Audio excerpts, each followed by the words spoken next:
Olá, eu sou o Dr. João Paulo Lomelino, sou oftalmologista no Rio de Janeiro, especialista em retina, e hoje eu estou te convidando aqui para assistir a minha live que eu fiz no Instagram. Eu tenho uma live semanal que chama Live Nossa Visão. Hoje eu vim te mostrar aqui um desses episódios e eu quero que você acompanhe. É um vídeo um pouquinho maior, mas é legal, que tem bastante interação, e se ficar alguma dúvida, por favor, deixa nos comentários que eu vou ter o maior prazer em responder. Bom dia, sejam bem-vindos à Live Nossa Visão. Vamos começar, com um cavaquinho, Vamos lá, muito bem.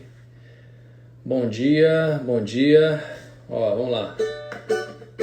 Tô sem esquecer a palheta, tá? Então vai no dedão, não recomendo, para quem não toca cavaquinho há muito tempo, não recomendo fazer no dedão não, tá? Porque isso aqui machuca mesmo, porque é muito dura a corda, aqui é muito puxada. Quando você passa eu só vejo você, se a lua brilha em seu rosto sou eu, seu pretendente. Se as subidas não se cansam, sou eu que te carrego sem você perceber, constantemente. Eu te mostro a verdade do mundo, mas você não é capaz de aceitar a felicidade. Eu sei, vai te focar a luz do amor. Mas se a vida te der alguém melhor que eu, e se o amor vencer todos os preconceitos, que você seja feliz, seja feliz, eternamente feliz. Bom dia, começando com sambinha, então o dia fica melhor ainda, né? Sou João Paulo Lomelino, sou médico oftalmologista, toco cavaquinho e toda semana a gente faz essa live Nossa Visão, justamente para conscientizar as pessoas sobre a importância do acompanhamento oftalmológico regular, tá? Ter uma postura proativa em relação à nossa saúde, não só saúde ocular. Tá? Vocês estão me ouvindo bem ou a música foi toda em silêncio? Teria sido bem engraçado também se todo esse momento vocês não estiverem me ouvindo. Se estiverem me ouvindo, só fazer um ok. Se não estiverem entendendo nada, não adianta, vocês não vão responder nada. Mas alguém já teria me avisado. Bom, aqui ó, a Thaísa está pedindo para falar sobre retinopatia hipertensiva e diabética. Sigam a doutora Thaísa Monteiro, cardiologista, aqui, excelente, tá? Ela fala muito sobre temas relevantes na cardiologia e a retinopatia hipertensiva, que é um tema bem interessante, que é o acometimento da retina pela doença da hipertensão arterial. Vou falar sim, Thaís, eu vou falar um pouquinho sim. Vou aproveitar que você deu essa deixa, que é um tema que eu gosto muito. Então, sejam todos bem-vindos. Deixa eu ver aqui. Vamos começar aqui por pergunta. Ah, legal, Thaís, você já respondeu aqui que está ouvindo bem. Ótimo, maravilha, obrigado, gente. Bom, então, hoje é uma live que eu não programei, eu não fiz um script, eu não botei um tema, porque eu estava viajando, E aí, na quinta passada eu não fiz a live, justamente porque eu estava viajando, e hoje acabou que, quando a gente volta de viagem, quem for médico aí vai me entender, a gente fica com a agenda bem atribulada, não consegui preparar nada. Mas tem um livro que eu li recentemente, que eu recomendo a todos vocês, que foi uma indicação do Dr. Flávio Rezende Filho, tá? Que ele colocou numa palestra no Congresso de Retina, que é o Atomic Habits, hábitos atômicos. E não é hábitos atômicos só pelo... Não é tipo... Eu achava engraçado que eu vi o título, hábitos atômicos, eu tinha visto esse título. Mas eu me interessei, fui ler. Ele não são hábitos atômicos tipo a bomba atômica. Hábitos enormes, bum, que hábito, bum, vambora, vamos fazer um... Engraçado que eu achava que era isso. Hábitos atômicos é justamente pequenininhos, poucas coisas. E uma das coisas que ele coloca que são interessantes para manter o hábito e para criar o hábito na pessoa é simplesmente aparecer. Ele fala, just show up, vai, faz, entendeu? Então assim, eu poderia virar e falar, poxa, eu não estou com tema feito, eu não estou com nenhuma ideia para uma live, mas eu estou showing up. Eu falei, vamos fazer uma perguntas e respostas, vamos perguntar para o pessoal o que eles querem saber. E se eles não quiserem saber nada, se ninguém perguntar nada, a gente fala aqui um pouquinho. Então, recomendo, já começa aí a primeira dica, recomendo esse livro hábitos atômicos, não só para você criar novos hábitos, criar bons hábitos, como para você deixar de ter hábitos ruins. Todos nós temos também hábitos muito ruins. Quem aí se identifica com a tal da procrastinação, né? Isso aí realmente é uma coisa muito braba. Bom, vamos falar então sobre oftalmologia, né? Que é o nosso tema. Primeira pergunta aqui foi: Dr. João, atende paciente com glaucoma? Atendo paciente com glaucoma, mas paciente com glaucoma que chegam no meu consultório, eu encaminho para avaliação com um especialista em glaucoma também, tá? Porque eu acho que o glaucoma, ele é uma doença que a gente precisa. O que é o glaucoma, né? Vamos falar um pouquinho sobre isso. O glaucoma, ele é uma doença do nervo óptico, tá? O nervo óptico, vamos aproveitar aqui no consultório, é bom que eu tenho o meu auxiliar aqui. O nervo óptico é justamente essa partezinha aqui, que leva a informação, tá? Que leva a informação, tônico capilar, eu vou falar disso, Galdino, você não tem noção, aqui tá rarefeito, hoje mesmo já estou marcando tratamento com a Mari, falei hoje de manhã que eu precisava de um NMP, mas o nervo óptico, ele leva a informação que é captada, a luz vem, né? Tudo aqui na frente é lente, para focar nessa área aqui. Aí essa área transforma a luz focada ali ou a luz não focada, transforma a luz em impulso nervoso para ir via nervo óptico para o cérebro para a gente enxergar. O glaucoma é uma doença nessa parte aqui, do nervo óptico, cujo principal fator de risco é o aumento da pressão intraocular. Só que tudo o que acontece, que a gente perde com glaucoma, tudo que a gente tem de perda visual não se recupera. Então, essa é uma doença que é muito importante a gente fazer o diagnóstico enquanto está enxergando. Concorda comigo? Se você está enxergando perfeitamente e diagnostica o glaucoma, como tudo que se perde você não volta, é o melhor momento para diagnosticar. Quando você já perdeu um pouquinho, já tem sintomas, aquilo não vai voltar. Você perdeu tempo de diagnóstico, certo? A pessoa pode pensar assim, poxa, mas eu sou muito nova para ter glaucoma, né? Eu sou muito novo. Mas você um dia vai ser idoso e talvez você diagnostique o glaucoma. Teria sido melhor diagnosticar antes. Talvez tivesse feito você não perder o que você já perdeu lá no seu diagnóstico quando ele for mais claro. Então a pessoa que tem uma suspeita de glaucoma, existem situações que são muito difíceis para o não glaucomatólogo diagnosticar. Existe, por exemplo, glaucoma de pressão normal. Existem alterações muito leves no nervo que só mesmo o dia a dia de atendimento de glaucoma, de especialização em glaucoma, de atualização em glaucoma, fazem aquilo ser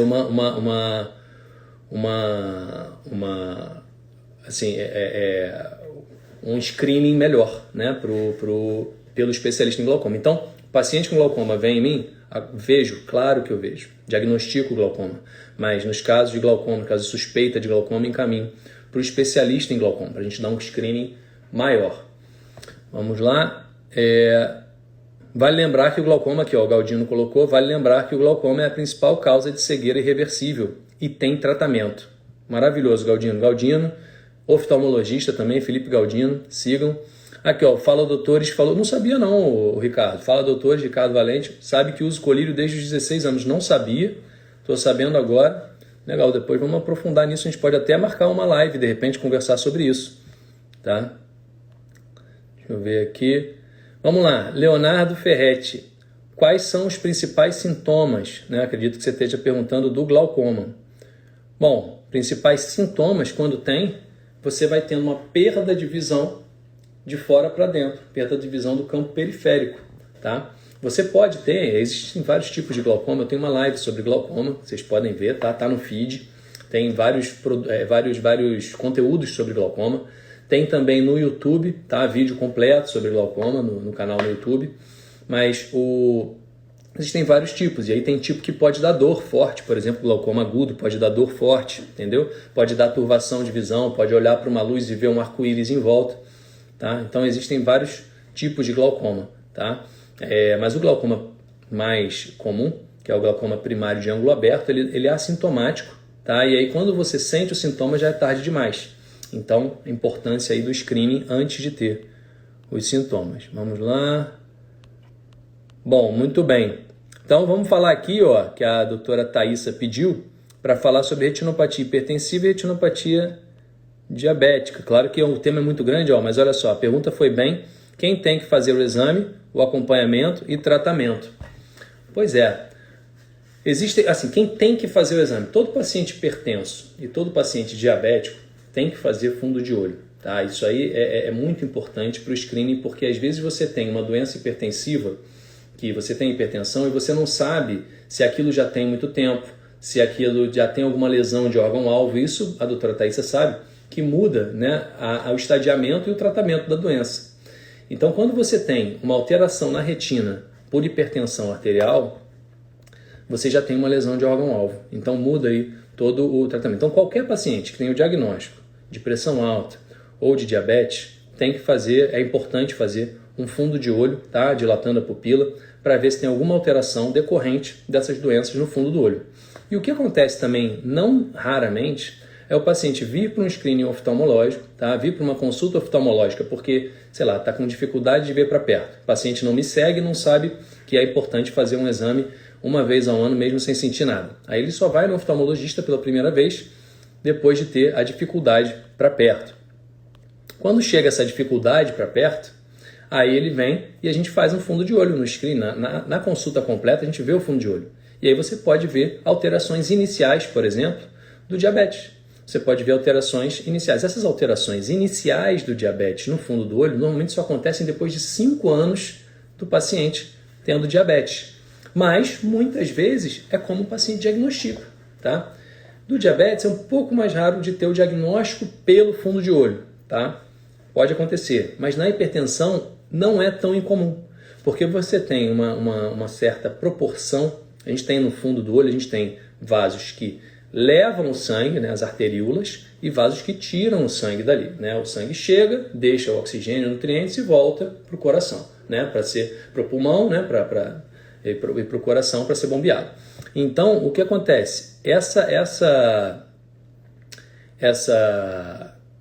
ida e volta, o vaso que vai, né, que vem para o olho, que é a arteríola, ela é um pouquinho mais fina que a veia, que a vênula. E aí, essa por ser um pouquinho mais fina, tem uma proporção certa ali, que é mais ou menos de 3:2. Quando você tem uma proporção em que esse vaso que leva é um pouquinho mais fino do que o normal, então, por exemplo, metade ou até menos, ou tem alterações no reflexo desse vaso que a gente vê no fundo de olho, você consegue suspeitar da hipertensão arterial. Então, não é incomum o paciente vir para um screening oftalmológico, para uma consulta oftalmológica completa, e a gente fala, olha, eu quero que você vá aqui. No caso, você tem pressão alta? E é muito comum essa resposta aqui. Ó. Quem se identifica com essa resposta se eu perguntar se tem pressão alta? Ó, vocês aí, vocês têm pressão alta? Quem responder assim, eu acho que não, olha, eu nunca senti nada. Pode ser que você tenha. Tá? É a mesma coisa que eu te perguntar se você tem glaucoma e você nunca foi no oftalmologista, nunca mediu a pressão do olho, nunca viu o fundo de olho e falar, eu acho que não, eu não sinto nada. Você pode ter. Como é que você vai saber que você não tem glaucoma? Como é que você vai saber que você não tem hipertensão arterial? Como é que você não vai saber que você não tem diabetes no início?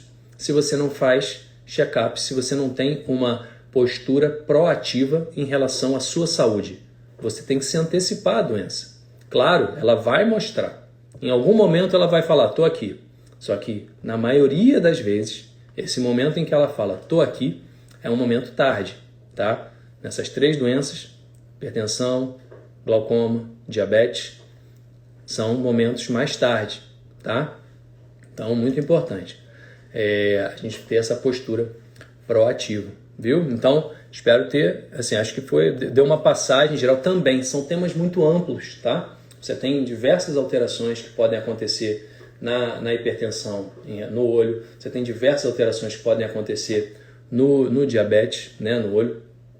E esses temas são muito grandes e eu tenho lives aqui amplas sobre retinopatia hipertensiva e sobre retinopatia diabética. Talvez eu não tenha sobre retinopatia, acho que eu tenho.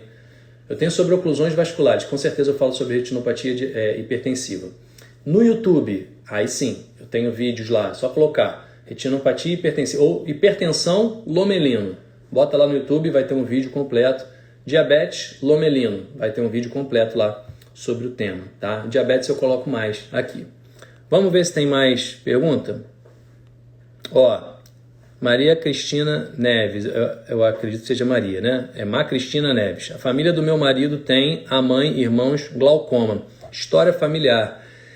Importante fator de risco para glaucoma, tá? Então, história familiar de glaucoma é um ponto da anamnese, né? Aquela conversa que a gente tem antes, que é um ponto muito importante. Então, se você tem qualquer pessoa na sua família com história de glaucoma, isso já aumenta o seu risco de ter também. Então, é mais importante ainda, tá? Qualquer pessoa, quem não tem também é importante fazer o check-up oftalmológico, mesmo sem sentir nada. Mas quem tem, é mais importante ainda. Então, se você conhece alguém que te falou, não, meu pai tá pingando colírio todo dia lá por causa da pressão. Você pode falar assim, poxa, e você, já viu o seu olho? É muito comum um acompanhante trazer. Eu já pergunto, e você, como é que está em relação ao seu cuidado com seus olhos? Porque a gente sempre tem aquele, nas famílias, né? A gente tem aquele satélite, né? Talvez alguns aí que estejam vendo a live se identifiquem com isso. São aquelas pessoas que cuidam de todo mundo, né? Tem um perfil, né, bem específico para isso, acho que os médicos que estão aí vão concordar. Muitas vezes são mulheres, né, de aproximadamente 50 anos, que cuidam, acima de 50, que cuidam de todo mundo, tá? Então traz o pai, traz a irmã, traz o irmão que é rebelde, traz todo mundo da família para o oftalmologista, para o clínico, leva, ajuda todo mundo. E aí esquece de olhar para si mesmo, esquece de fazer o próprio cuidado.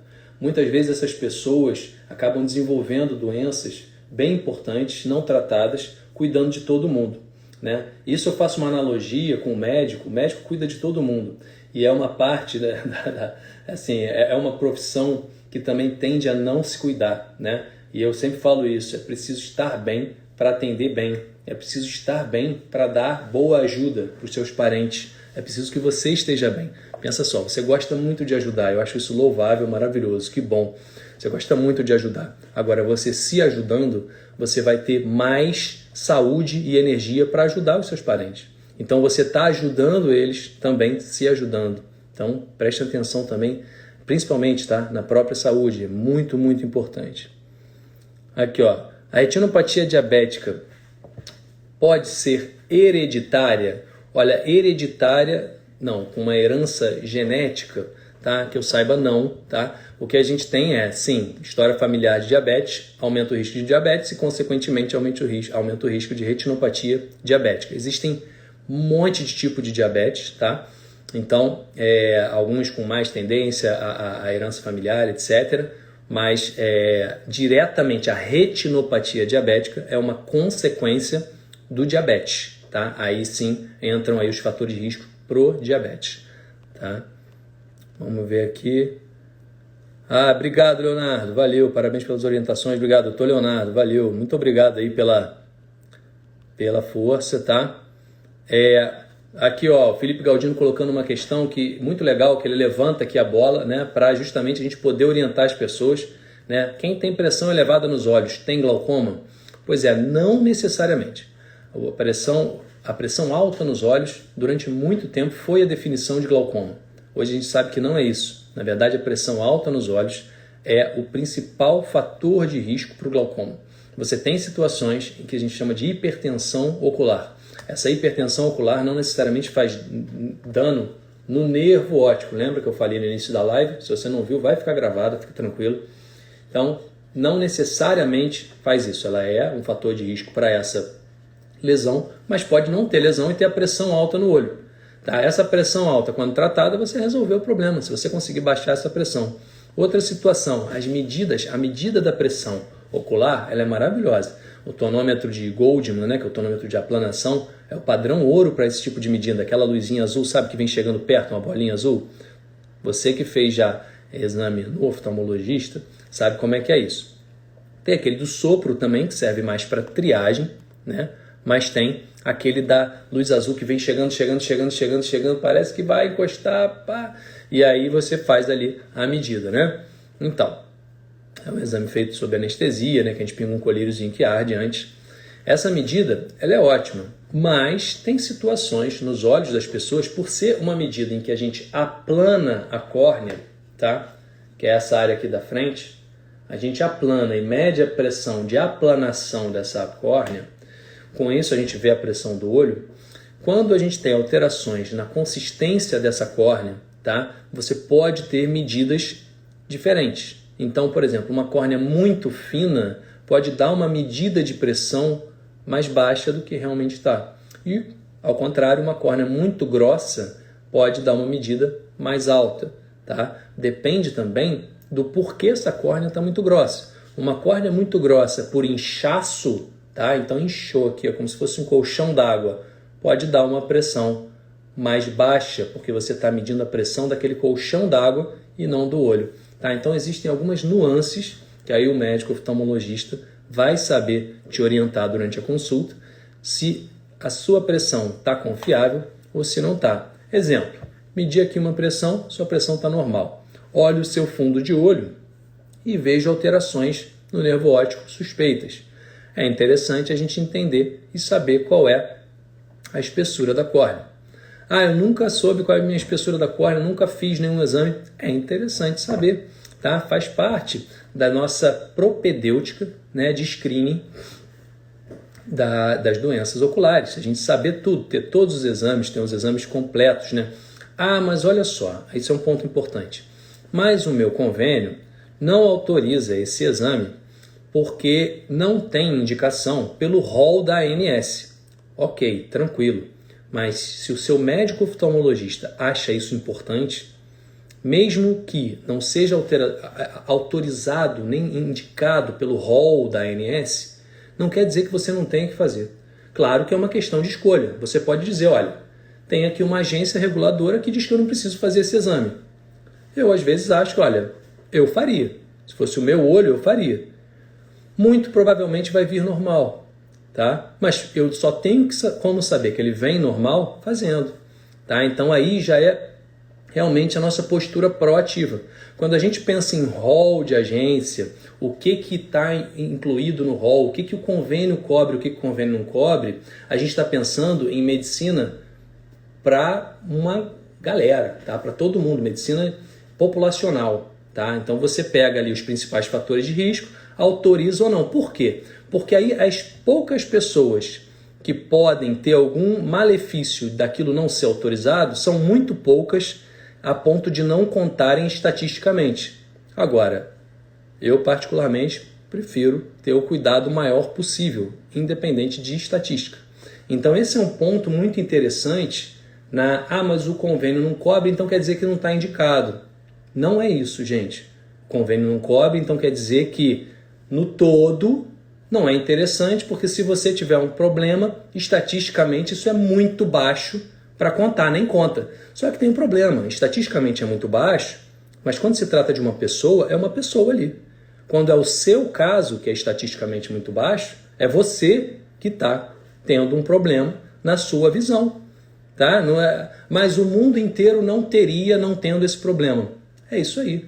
No todo não faz diferença nenhuma, mas para você faz toda a diferença. Por isso que é tão importante confiar no médico oftalmologista. Saber, entender por que ele está indicando.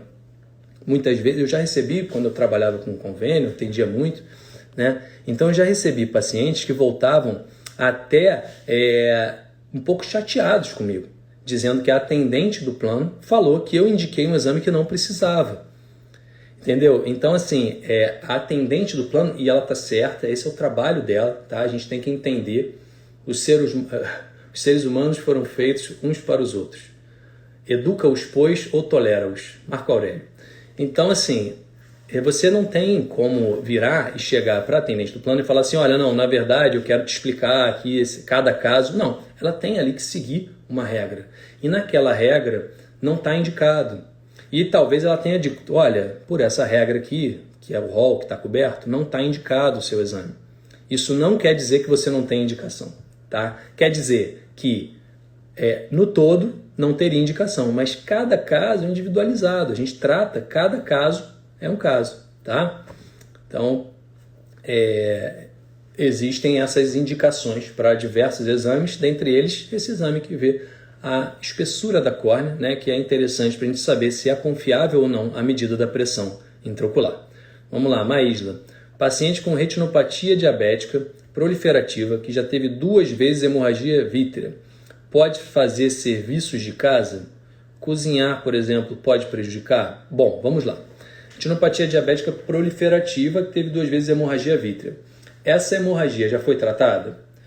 Depois que absorveu a hemorragia ou que ela fez a cirurgia, na cirurgia provavelmente se ela fez laser no olho todo, já fez a panfotocoagulação. Então isso já pode mostrar um certo controle ali da hemorragia.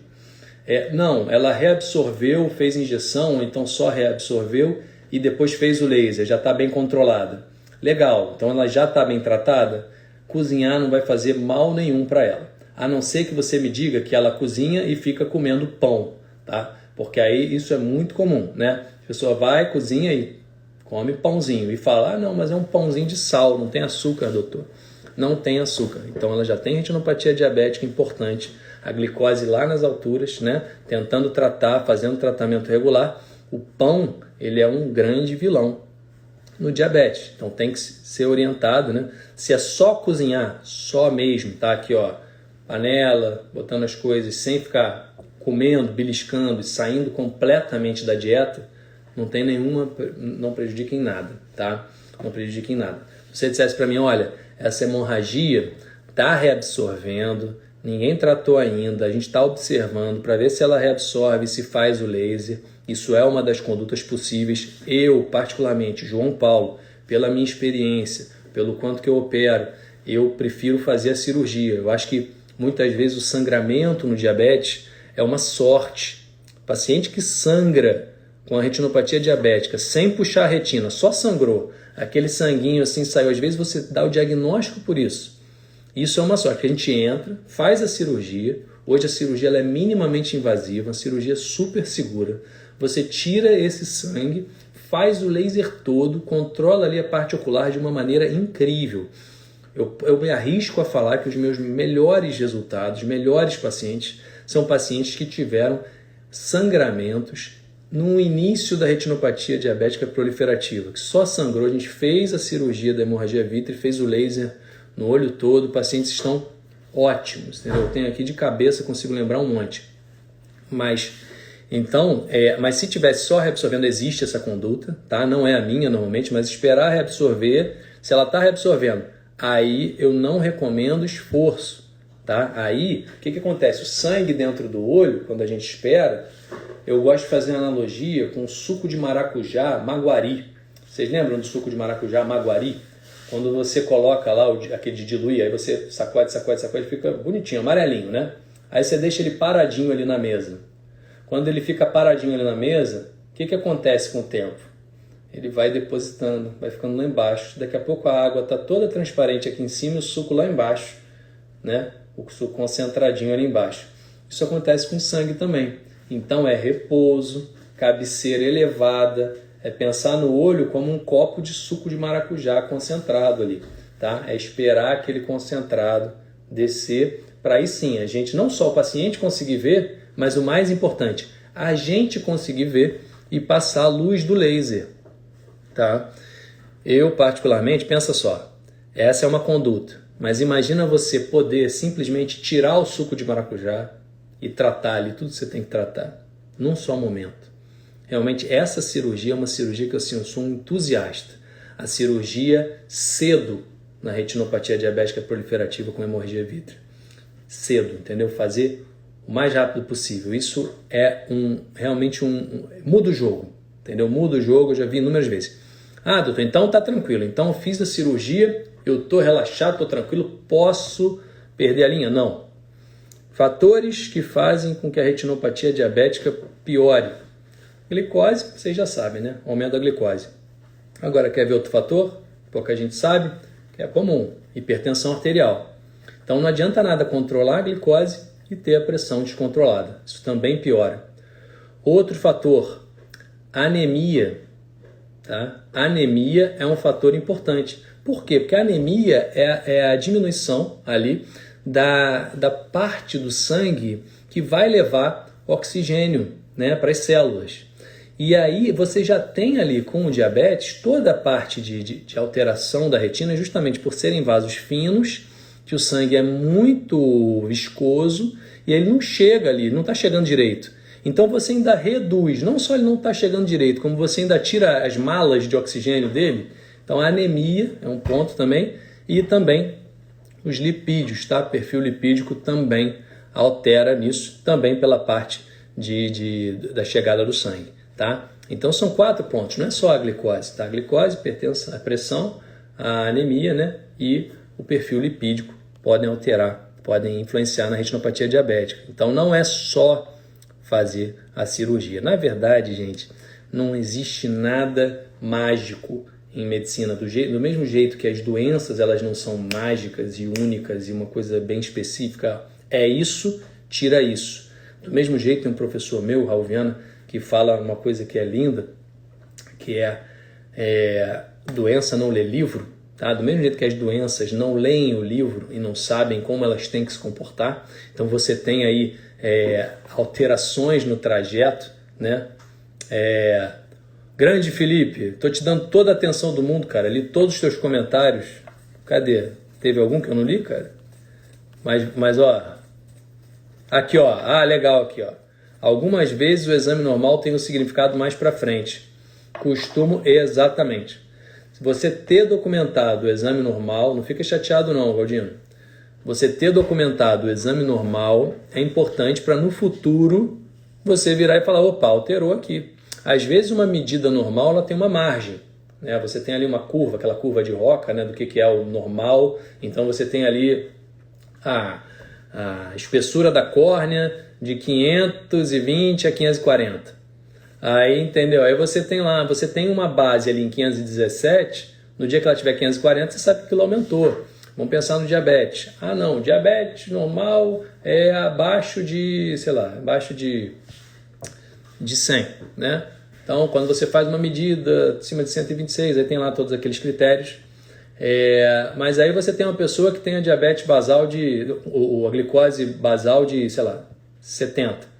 Então, aí quando você tem um aumento naquilo, você fica de olho. Você tendo documentado o que é o normal, né, para cada um. Uma pessoa que sempre fala assim, quer ver uma coisa interessante? O paciente fala assim, se pergunta, você é hipertenso? Não, doutor, minha pressão sempre foi baixinha. Esse paciente da pressão baixinha, se tiver algum cardiologista aí que quiser me corrigir, tranquilo. Eu estou falando de um tema que não é muito a minha área. Mas se ela é baixinha, você tem lá, normalmente minha pressão é 10/6. Quando esse paciente tem um 13/9, é muito mais significativo do que um paciente que a basal dele já é 12/8, entendeu? Então é importante saber o normal. Muito bom, Aldino, obrigado aí. E desculpa não ter lido antes esse comentário aqui, super valioso. Bom, gente, valeu. Eu estou terminando aqui, 9 horas, agora tá chegando os pacientes já. Espero que tenha somado aí. Se tiverem mais alguma dúvida, é só me mandar no direct. Se tiverem sugestão de tema, alguma coisa que vocês queiram conversar semana que vem, estarei aqui às 8h30 na quinta-feira, dia 22. Beijo para vocês e excelente semana. Fiquem com Deus.